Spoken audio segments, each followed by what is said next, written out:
আমি জানি না রোগ জড়ো করুক আর যাই করুক, আমি আপনাদের কাছে অনুরোধ করি এমন কিছু করবেন না যে আপনাদের জীবন বিপন্ন হয়।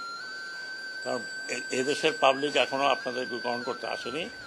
আমি বরং মনে করি আপনারা আপনাদের পার্টি রিঅর্গানাইজ করেন। এই পার্টির অনেক অবদান আছে বাংলাদেশে, এটা আমরা ডিনাই করতে পারি না।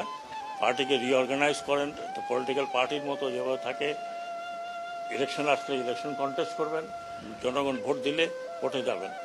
এই এই এই এই এই কি বলে এই স্বপ্নটা যদি আপনারা দেখেন তাহলে কি করবেন আপনারা এই দেশকে আরেকজনের হাতে তুলে দেবেন। তাহলে কি আপনারা বা আপনাদের পূর্বপুরুষরা, আমাদের পূর্বপুরুষরা, আমরা এখানে অত সিনিয়র কেউ নেই।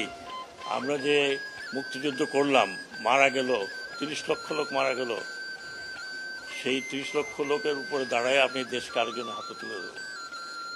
আমি খালি অনুরোধ করি আর যা করেন এটা করবেন না।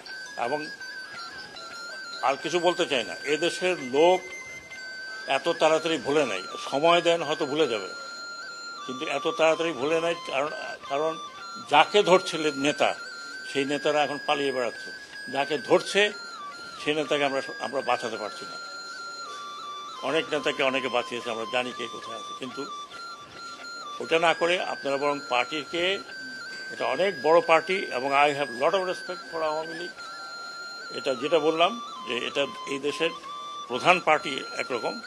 এক সময় আমাদের মতো বাঙালিদের ভরসার জায়গা ছিল এই পার্টি। বাংলাদেশের 52 আন্দোলন, 69 গণ আন্দোলন, স্বাধীনতা, এটা পার্সোনাল কোনো কারণে নষ্ট করবেন না। এটা জাতীয় সম্পদ। আপনারা আসুন, যারা রেগুলার করতে চান। এখানে মারামারি কোনো লাভ নেই। আরও কিছু লোকের মৃত্যু আমরা চাই না। অলরেডি 400 থেকে 500, তারও বেশি মারা গেছে উভয় পক্ষে। পুলিশের এই অবস্থা হয়েছে, আনসারের এই অবস্থা হয়েছে। আর আমরা যদি উস্কানি দিতাম তাহলে আপনারা টিকতে পারতেন না আর্মি ফায়ারে। আমরা আর্মিকে মানা করেছি যে ডোন্ট ওপেন ফায়ার। কারণ কাকে মারবেন আপনি? আপনার এই পুলিশকে দিয়ে কাকে মারিয়েছেন? পুলিশকে দিয়ে মারিয়েছেন আপনার সন্তানকে। আপনার সন্তান না হয় একজন পুলিশের যে সদস্য কি বললেন যে স্যার কটা গুলি লাগে একটা ছেলেকে, তার ছেলের লাশ। এটা করবেন না, অনুরোধ করছি। প্ররোচনায় আসেন না, ব্যক্তিগত স্বার্থে আপনারা এত বড় একটা দলকে নষ্ট করেন না। এটা আমাদের প্রাইড ছিল, বঙ্গবন্ধুর স্বপ্ন ছিল। নষ্ট করবেন না, এটা আপনার নষ্ট করার কোনো অধিকার নাই। এটা বাংলাদেশের সম্পত্তি। আর এই যদি স্বপ্ন কেউ মনে করে যে এইটা করে আবার একটা কাউন্টার রেভলিউশন করে আসবেন, কাউন্টার রেভলিউশন করতে হলে আপনাকে হাজার হাজার লোকের রক্ত বহাইতে হবে।